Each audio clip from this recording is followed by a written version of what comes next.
All right, today we're going to dive into a really fascinating crossroads, a place where human emotion, powerful technology, and the art of sound all come together. We're stepping into the world of Professor Myung-Hoon Jun, a researcher who's on a lifelong quest to completely change how we interact with our machines. But let's just start with a simple question. Think about this. What if your car knew you were angry? I don't just mean it knew you were speeding. I mean it knew you were emotionally compromised. What if it could tell you were sad or stressed out? And what if it could actually do something about it? Now, this isn't science fiction. This is the central question that's going to kick off our entire journey today. So here's how we're going to tackle this. First, we'll look at the basic link between machines, our emotions, and sound. Then we're going to get behind the wheel and see how this all plays out in a really high-stakes situation. After that, we'll meet some robots that actually have personality, listen to some art, yes, you heard that right, and finally we'll ask what all of this means for the future. Okay, so that first piece of the puzzle, it's really the golden thread that runs through all of Professor Jen's work. It's this simple but actually really profound idea. Our interactions with technology, they're deeply emotional, and sound is one of the most powerful tools we have to shape that entire relationship. This whole area of study is called human-computer interaction, or HCI for short. Now, a lot of folks in HCI focus on things like, where to put buttons on a screen or how a menu should look. But Dr. Jen's research carves out this totally unique space. He zeroes in on emotion and sound, treating them as absolutely fundamental parts of the experience, not just, some fancy add-on. And really, there's no better place to see this in action than from the driver's seat. I mean, think about it. The car is one of the most complex, high-stakes places where humans and computers have to work together every single day. And what's really interesting here is that this isn't some new fascination for him. This goes all the way back to his PhD work at Georgia Tech. His dissertation was literally about how our affective states, basically our emotions and specifically anger, mess with our ability to drive safely. He's been building on that foundation his entire career. So what did he actually find? Well, the results are pretty stark. Across his studies, including one with the incredible title Sad Driving is as Bad as Angry Driving, a super clear pattern pops up. When we're angry or sad, our awareness of what's around us just drops. Our driving performance gets worse, our reaction times get slower. To put it simply, we become worse drivers. The takeaway here is crystal clear. Our emotions have a direct, measurable, and frankly, dangerous effect when we're on the road. Okay, so if our emotions are the problem, can technology be the solution? This is where his work gets really, really practical. See, he's not just pointing out the problem, he's actively building and testing the answers. We're talking about things like intelligent agents in the car, kind of like an empathetic co-pilot that's looking out for you, or really specific audio alerts for dangerous spots like railroad crossings. He's even looked into how a car could automatically pick music specifically to calm an angry driver down. It's all about creating a car that works with our emotional state, not against it. So it's a pretty natural leap to go from the car to the world of robotics, right?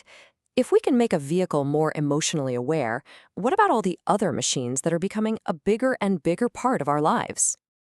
And it really all boils down to this one big question.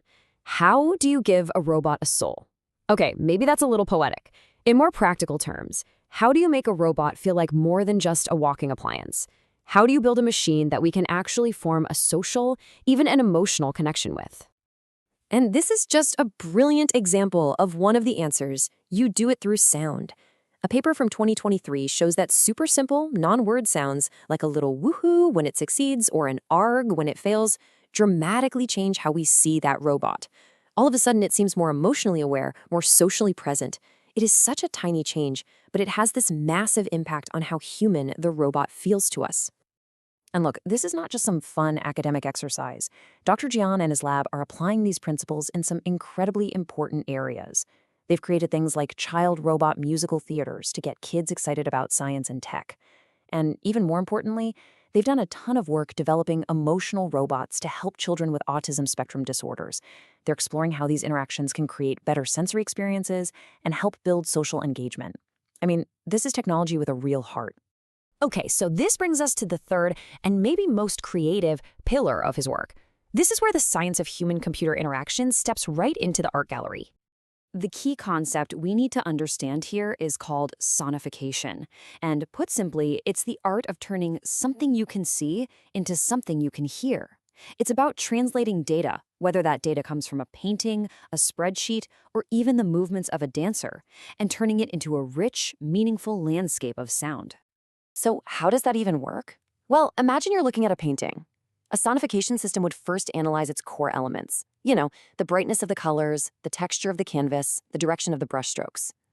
Then it maps those visual things to sonic things. So maybe a bright yellow becomes a high-pitched note. A rough texture becomes a kind of gritty sound. A big sweeping line becomes a rising tempo. And what you get at the end is a unique piece of music that was generated directly from the art itself.